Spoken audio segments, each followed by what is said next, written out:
সুনামগঞ্জের দেখার হাওরের দক্ষিণ পূর্ব সাইডে মেইন রোডের পাশে একটি বাচ্চার লাশ ভেসে আসে।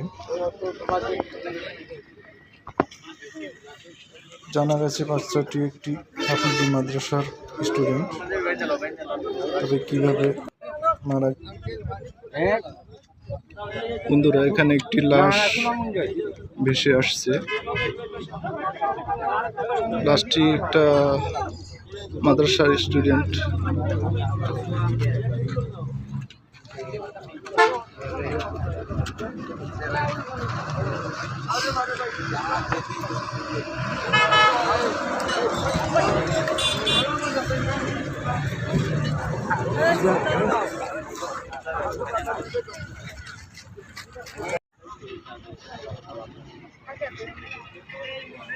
লাশটির গায়ে কোনো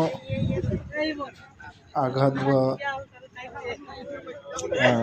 হত্যাজনিত কোনো সিমটম দেখা যায়নি, তবে লাশটি উদ্ধার করে পুলিশ নিয়ে যায়। ময়নাতদন্তের সাপেক্ষে বিষয়টি জানা যাবে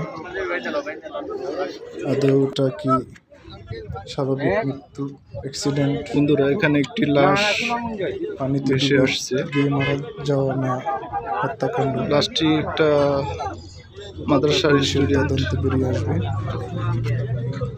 দেখা যাক, আমরা সেই অপেক্ষায় আছি।